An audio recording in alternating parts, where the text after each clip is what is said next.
초등학교밖에 나오지 못했습니다마는 셰익스피어 이후에 최고의 극작가로 알려진 버나드 쇼에게 미국의 그 유명한 이사도라 던컨이라는 현대 무용계의 어머니라고 불려지는 이 던컨이 그 버나드 쇼를 흠모해서 청혼을 한 적이 있었습니다.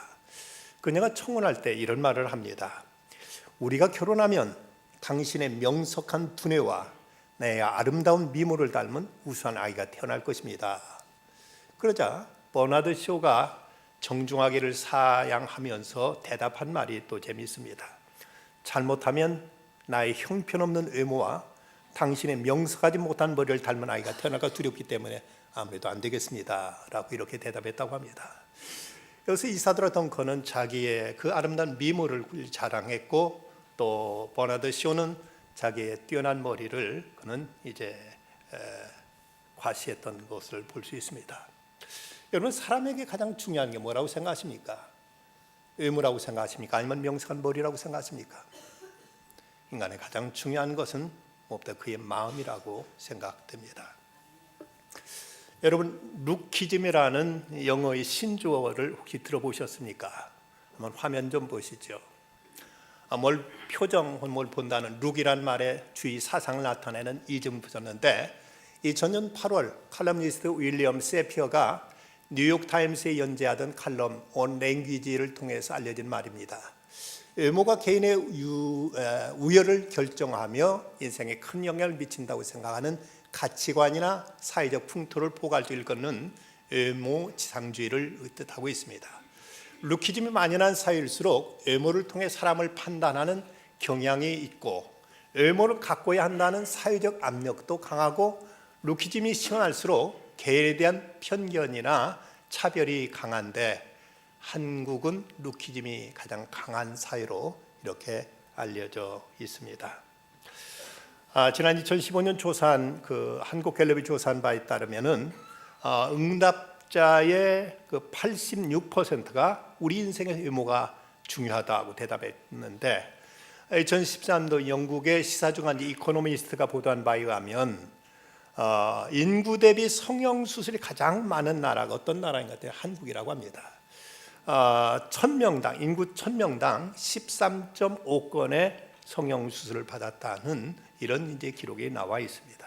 그래서인지 어느 성형외과에는 어머님 날 낳으시고 원장님 날 만드셨네 하는 글귀가 적혀 있다고도 합니다. 월간 좋은 생각이란 그 아주 좋은 잡지가 있죠. 2009년도 11월에 보면 방송작가 김수정 씨가 이런 이야기를 글을 실려 있습니다. 유럽에 가보면 책 대신 그 사람을 읽는 리빙 라이브러리가 있다고 합니다. 거기 가보면 책 목록이 적혀 있는 것이 아니라 사람 이름 목록이 쭉 적혀 있어서 그 사람을 이제 만날 수 있는 기회를 제공해 준다는 것입니다. 이 사람이 런던에 있는 리빙 라이브러리 갔을 때 빅토리아는 여성을 만나게 됩니다. 이 빅토리아는 사람은 선천성 안면 기형이라는 병을 알아서 얼굴이 보통 사람의 2배 정도 크고, 그리고 좌우가 비대칭이고 눈은 빨갛게 충혈돼 가지고 도저히 그 얼굴 모습은 비호감이었습니다. 그런데 막상 그녀를 만나 대화하고 보니까 얼마나 유머가 철철 넘치고 그야말로 매력 그 자체더랍니다. 알고 보니까 그녀는 변호사 공부를 하고 있는 학생이었는데, 그녀를 보며 느꼈던 것은 책 표지만으로 판단하지 마라는 서양 속담이 생각날 정도라고 합니다. 그녀와 얘기를 나눌수록 그녀의 수다에 완전히 푹 빠져들었고, 그녀의 기형적인 외모는 전혀 눈앞에 더 이상 들어오질 않더랍니다. 한참 그녀의 수다를 떨고 있는데 갑자기 빅토리아가 고개를 들더니 저쪽에 다가온 남자를 보고 이제 환하게 웃으면서 손짓을 하는데, 다가오는 그 남자를 보니까 영화배우 주드 로를 닮을 만큼 아주 호남자가 다가오는데, 다가와서 그녀의 이마에 키스를 하더라는 것이죠. 어리둥절해하는 이제 그 남자가 자기 남편이라고 소개를 합니다. 망치로 머리를 얻어맞은 이런 느낌이었습니다. 허둥지둥하는 그를 보며 이 빅토리아는 미소 지으면서 한마디 던진 말이, 이 남자 눈에는 내가 제일 이쁘대요 라고 말하더랍니다. 남들이 보지 못하는 그 아름다움을 보는 특별한 재능을 가진 그들을 보면서 참 많이 부럽고 행복하다는 이런 이야기를 그는 기록하고 있습니다. 어느 교회에서 오래전 얘기했습니다. 60, 70년대 한 청년이 머리가 어깨에 달 정도로 장발하고 나오자 장로님들 중에 그를 못마땅히 여겨서 저 녀석 경찰에 연락해가 머리 잘라버리게 할까요? 라고도 말하는데 목사님 그냥 두자 무슨 곡절이 있겠지 않느냐고 이러고는 이 청년을 이제 목양실로 불러다가 왜 머리를 그렇게 길게 기르고 다니느냐 물었습니다. 이 청년 대답도 않고 한참을 예수님 성화를 쳐다보더니 한마디 하는 말이 예수님 닮고 싶어서요 라고 이렇게 말하더랍니다. 머리가 길면 예수님 닮는 것일까요? 2차 대전 후에 독일의 어느 크리스찬 모임에서 크리스찬에 대해서 정의하기를 그리스도의 마음을 지닌 자라고 이렇게 정의를 내린 적이 있습니다. 돈 스티븐이라는 사람 미국에서 수천 명의 크리스찬들을 대상으로 어떻게 해서 예수 믿게 되었느냐고 물었습니다. 그랬더니 그 가운데 20%는 뭐 이렇게 저렇게 믿었다고 대답하는데 나머지 80%가 동일한 대답을 했는데 그것은 주변에 참으로 신실한 그리스도인을 보고 그가 예수를 믿고 나서 변화되고 그의 마음까지도 성품까지도 달라진 그 모습, 그들의 간증을 보고 나도 저 사람처럼 되고 싶다 하는 그 생각 속에서 자기도 예수 믿기로 했노라고 이런 대답을 하더라는 것입니다. 이 시대에 왜 예수 믿는 사람들이 적어지고 있을까? 어쩌면 먼저 믿는 우리들이 변화된 모습을 그들에게 보이지 못하기 때문에 우리들의 마음이 예수님을 닮으려고 하기보다는 예수님을 통해서 뭔가 하려고만 하기 때문에 우리가 세상에 영향을 미치지 못하고 있는 것은 아닌가 하는 생각을 갖게 됩니다. 그리스도인은 마땅히 그리스도를 본받는 사람, 그리스도의 마음을 본받는 사람이 그리스도인이라면 그럼 그리스도의 마음은 어떤 마음인가? 오늘 말씀은 우리에게 세 가지를 분명하게 말씀해 주고 있습니다. 그 첫째는 자기 자신을 비운 마음이라고 말씀합니다. 본문 7절 오히려 자기를 비워 종의 형체를 가지사 사람들과 같이 되셨다고 말씀합니다. 자기를 비웠다는 말은 헬라어로 에케노스라는 단어인데 emptied himself, 자기 자신을 완전히 이제 버렸다, 자신을 완전히 내려놓았다는 이런 뜻을 가지고 있습니다. 예수님 본래 하나님 본체 하나님이신데 하나님으로서 그 영광도 권세도 능력도 그 모든 존귀도 다 내려놓고 종의 모습으로 이 땅에 오셨다고 성경이 이렇게 증거하고 있습니다. 여러분, 그렇다면 예수 믿는 사람의 모습은 어떤 사람이 되어야 되겠습니까? 어떤 사람은 열심히 예수 믿는다고 스스로 예수 잘 믿는다고 자처하면서도 생각이 아주 강해서 누가 뭐라고 해도 받아들이지 않고 자기 주장 외에는 일절 수용하지 않는 이런 사람을 보게 됩니다. 미안한 말입니다만은 이런 사람 예수 믿는 사람 아닙니다. 적어도 우리가 그리스도를 믿기 위해서는 내 자신 의부터도 내려놓아야 되고 내 자신의 모든 주장도 하나님 앞에 겸손히 포기할 줄 아는 사람이 곧 그리스도인이라고 말할 수가 있습니다. 기독교 신앙에 두 원수가 있는데 하나는 이성주의고 하나는 신비주의라고 합니다. 왜냐하면 이성주의는 모든 걸 자기 이성, 자기 상식과 자기 지식으로 모든 걸 판단하는 사람이 이성주의이기 때문에 기독교의 참된 신앙과는 거리가 멉니다. 신비주의도 자기 신비한 체험 그 자체를 절대시하면서 이것 외에는 일절 다른 계시를 인정하려 들지 않습니다. 다른 사람이 어떤 은혜를 받든 어떤 신비한 체험을 했든 그건 중요하지 않고 오직 내가 체험한 신비 체험 이것만 절대시하기 때문에 이것도 역시 인본주의에 속한다고 이렇게 얘기하고 있습니다. 마가복음 10장에 보면 한 부자 청년이 예수님께 영생을 얻으려면 어떻게 해야 됩니까? 하고 찾아와서 묻습니다. 그러자 계명을 지키라고 예수님 말씀하시자 나는 어렸을 때부터 계명 다 지켰습니다 라고 이렇게 대답합니다. 이때 예수님 그에게 하신 말씀, 내게 있는 모든 걸 다 팔아 가난한 자에게 주고 너는 나를 따르라고 이렇게 말씀하십니다. 그런데 이 청년은 재산이 많은 고로 슬픈 낯으로 돌아갔다고 성경에 기록하고 있습니다. 이 사람은 영생을 얻으려고 했지만 아무것도 그는 포기하기를 원치 않았습니다. 자기 자존심도 자기 지위도 자기 주장도 자기 생각도 자기 재산도 그 무엇도 포기하지 않은 채 비우지 않은 채 자기가 가지고 있는 모든 것 위에 하나 영생이라는 하나만 달랑 더 얻기 위해서 예수님에 찾아 나왔다가 그는 아무것도 포기할 수 없어서 아무것도 얻지 못하고 돌아가 버리고 말았습니다. 우리가 누구를 사랑한다는 것은 그 사람 앞에 내 자신을 비우는 모습으로 나타나기 마련입니다. 어떤 사람을 사귀면서 식당에 갔을 때 뭘 드시겠습니까 하면 내가 먹고 싶은 것보다 저 사람이 뭘 원하는가를 생각하고 그 사람이 먹는 것을 같이 먹으려고 하는 모습이 사랑하는 사람들의 일반적인 모습입니다. 영화를 보러 가서도 어떤 영화 보겠느냐 하면 내 좋아하는 취향보다도 저 사람의 취향에 따라서 영화를 이제 보자 하고 이렇게 양보할 줄 아는 것, 이것이 바로 사랑하는 모습이라고 말할 수 있습니다.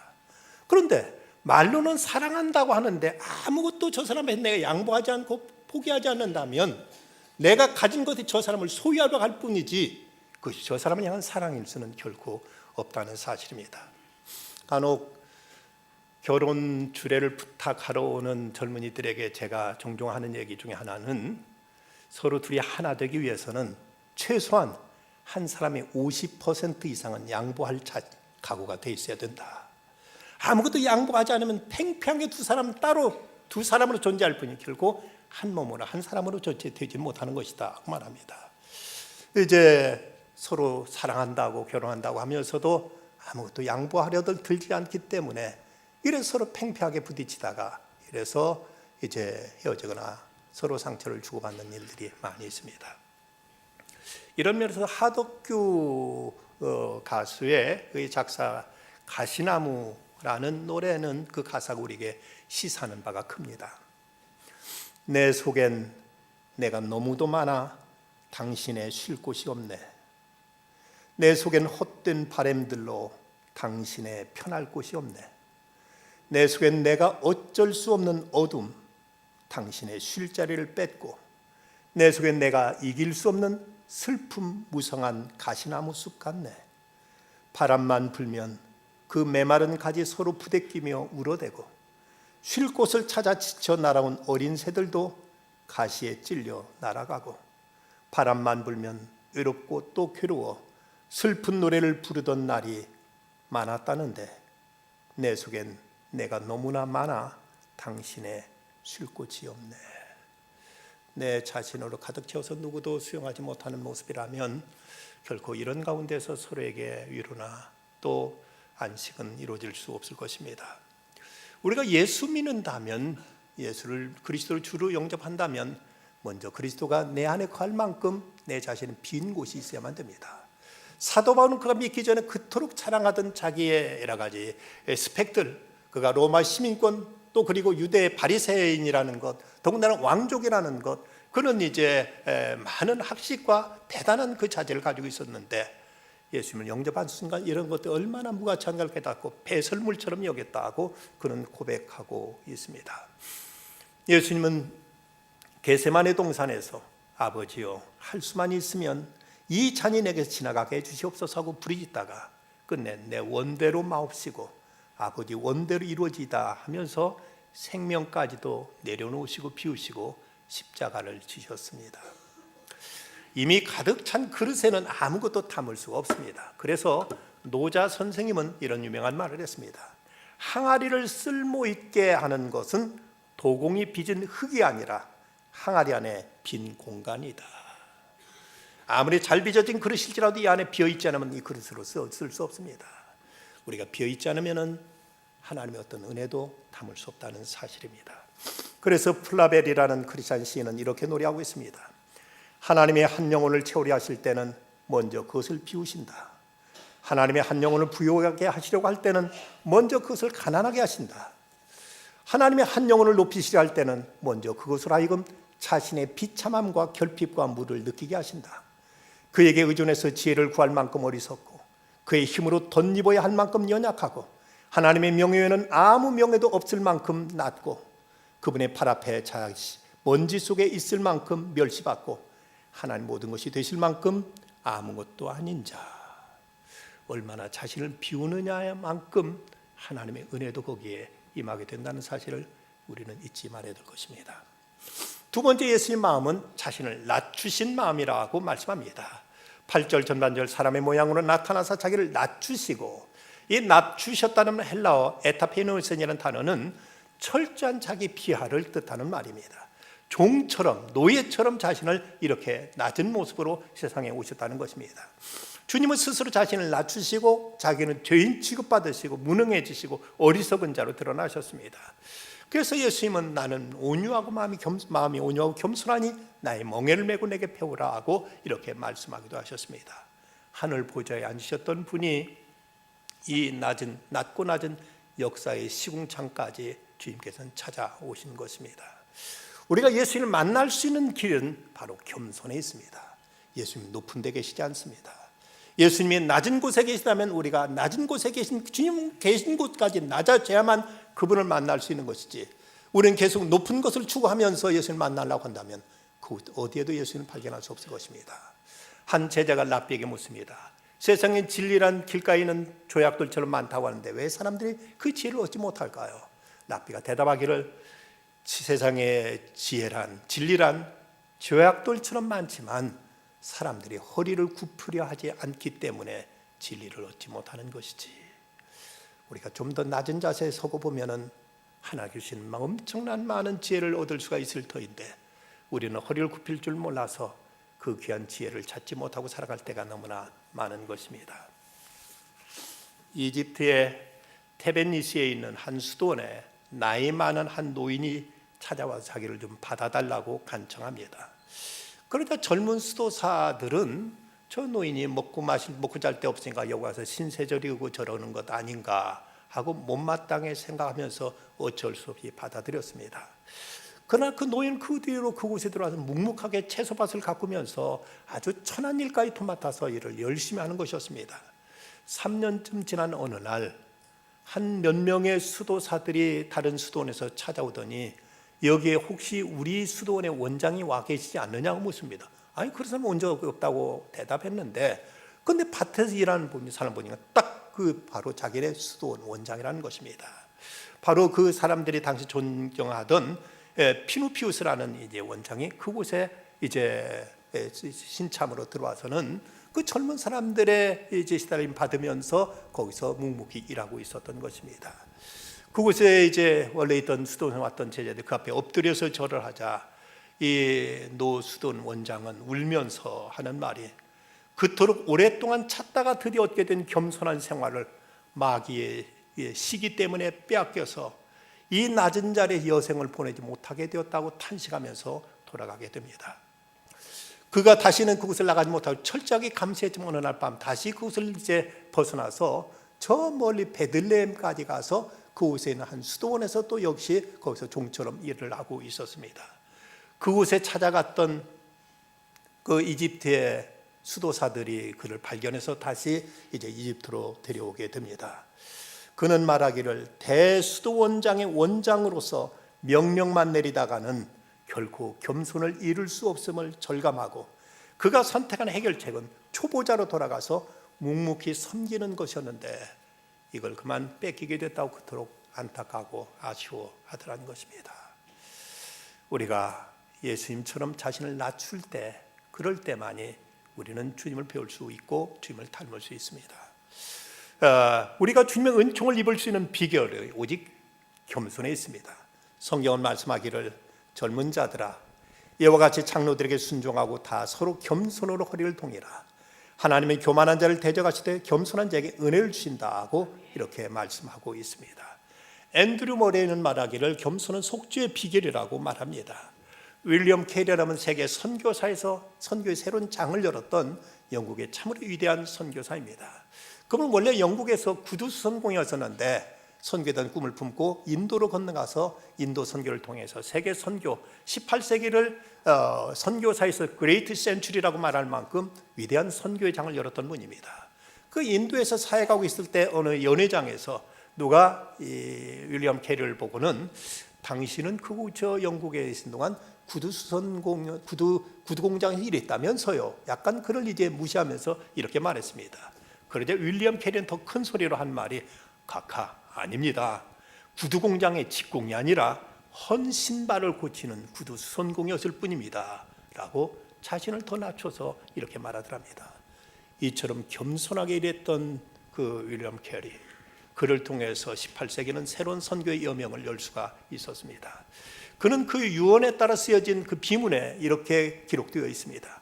윌리엄 캐리, 1761년생, 죄 많고 약하고 능력 없는 벌레인 나는 당신의 긍휼하신 성수에 기대어 잠드나이다. 스스로 자신을 하나님 앞에 벌레라고 자처하면서 그분의 거룩한 손에 기대어 잠든다고 이렇게 묘비명을 기록했습니다. 그런가 하면 우리가 이 땅에 살면서 모든 마귀의 시험을 이길 수 있는 길도 사실은 겸손에 있습니다. 우리가 2단계만 내려앉으면 시험 들 일이 없다고 합니다. 우리가 시험 드는 이유는 내가 교만 때문에 그렇습니다. 내 자신을 비우지 못하고 내 자신을 체면과 내 자신의 자존심, 이것 때문에 우리가 숱한 시험에 시달릴 때가 많은 것입니다. 이집트의 사막에서 수다던 마카리우스가 습지에 있는 야자나무 잎을 베어가지고 수실로 돌아오는 도중에 큰 낫을 휘두르는 마귀를 만나게 됩니다. 낫을 가지고 마카리우스를 내려쳤는데 그만 마카리우스는 전혀 다치 않고 헛수가 되고 말았습니다.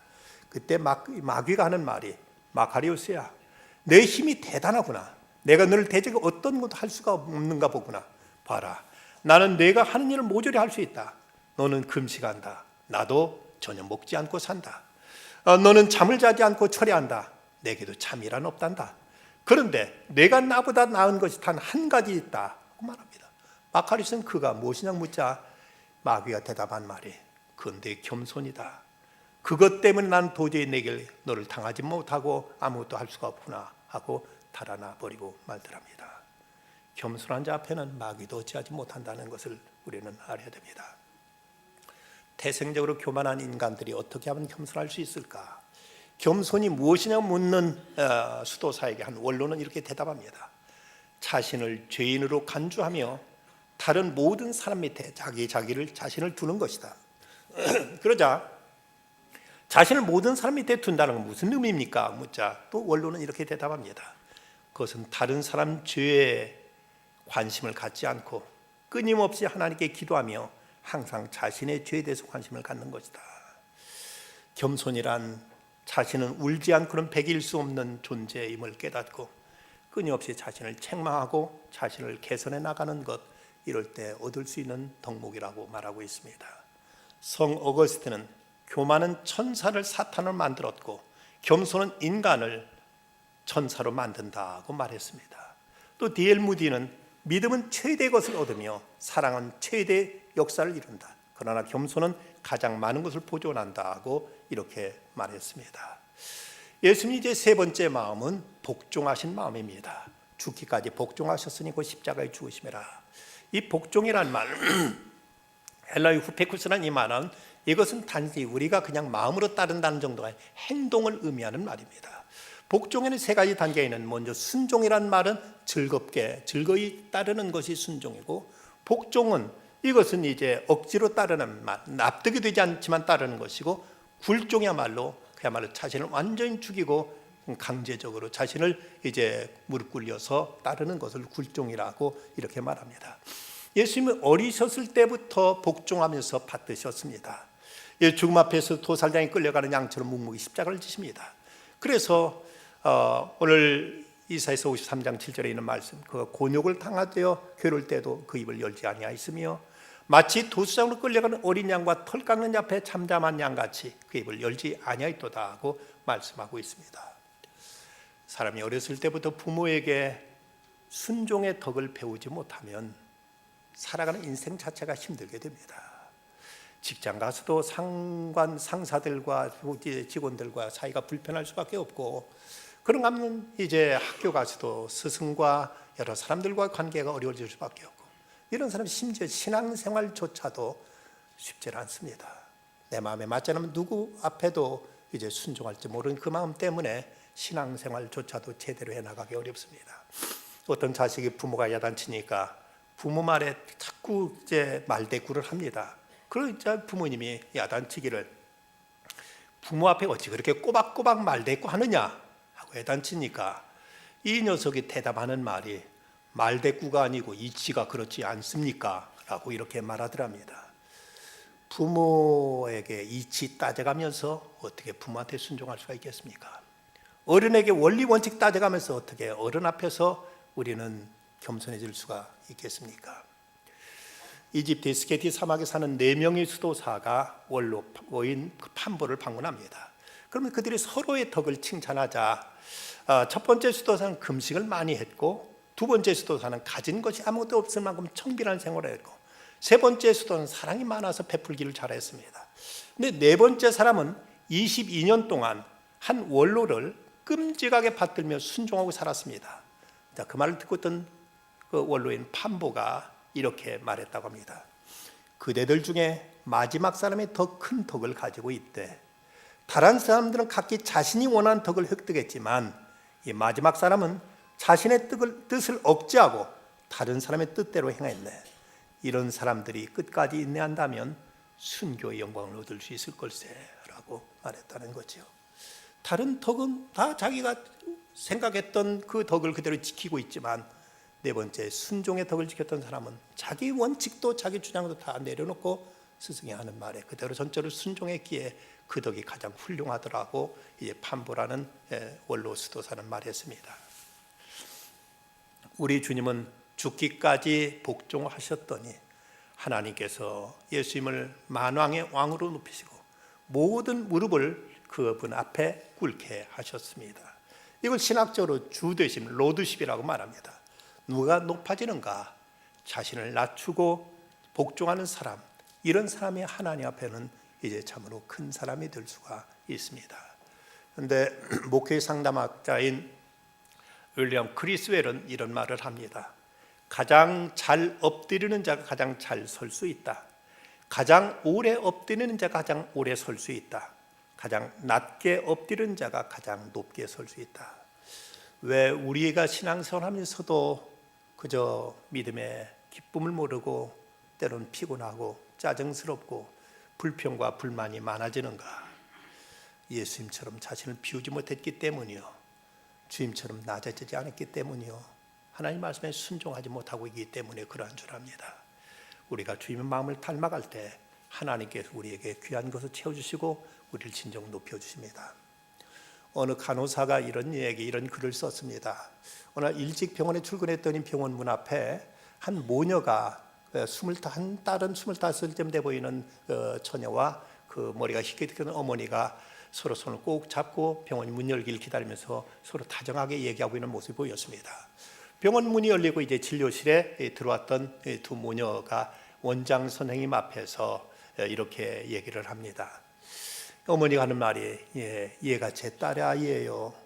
옛날 초등학교 들어가기 전에 외갓집에 놀러 갔다가 농기구에 손을 다쳐서 왼손 손가락 모두 다 잘려버리고 말았어요.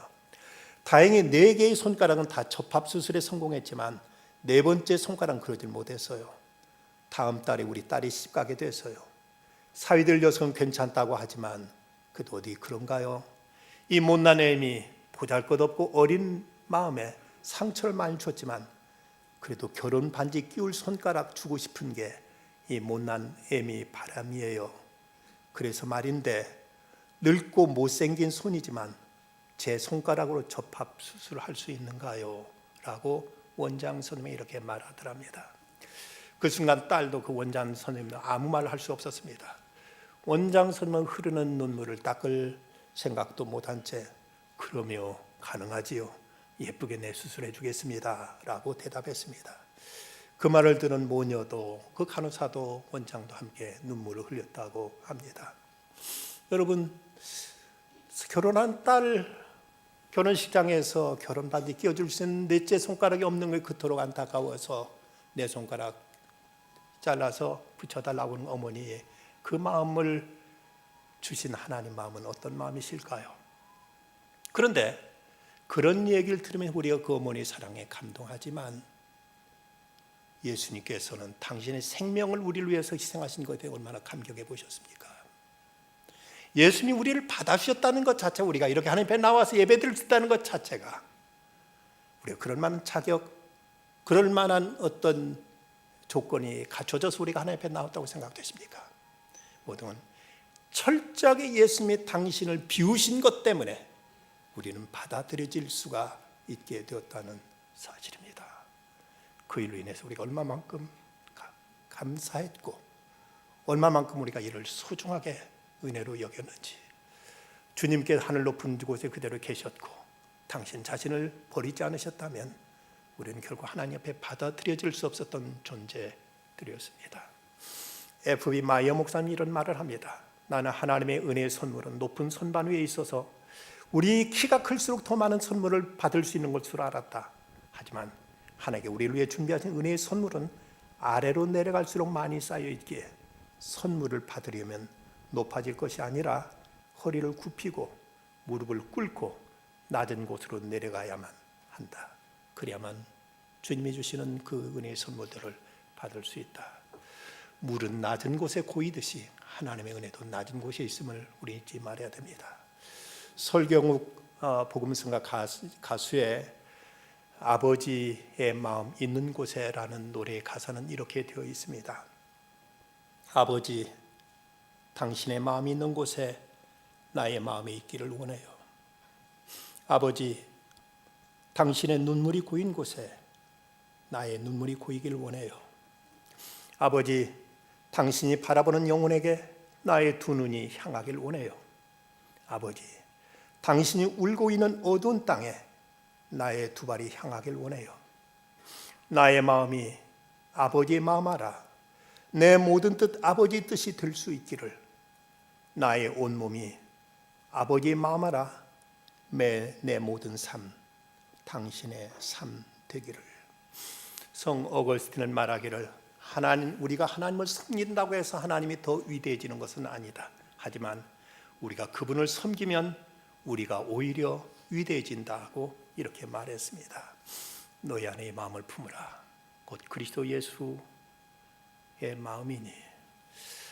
자신을 비우고 주의 마음을 품는 중에 하늘 뜻을 이루는 삶, 하나님의 은혜가 임하는 우리들의 삶이 되어지기를 간절히 기원합니다. 기도하십시다. 걸어가신 주님, 우리 주님이 고난당하신 사순절을 보내고 있습니다. 예수 믿어 뭔가를 하려는 생각밖에 하지 못했던 저희인데 주님, 저희들이 주님을 닮기를 원합니다. 예수님처럼 비울 줄 알게 하시고 낮아질 줄 알게 하시고 순종할 줄 알게 하여 주시옵소서. 그리하여 보다 큰 마음, 큰 것, 저 하늘을 얻을 수 있는 저희들 되게 하여 주시옵소서. 예수님의 이름으로 기도드리옵나이다.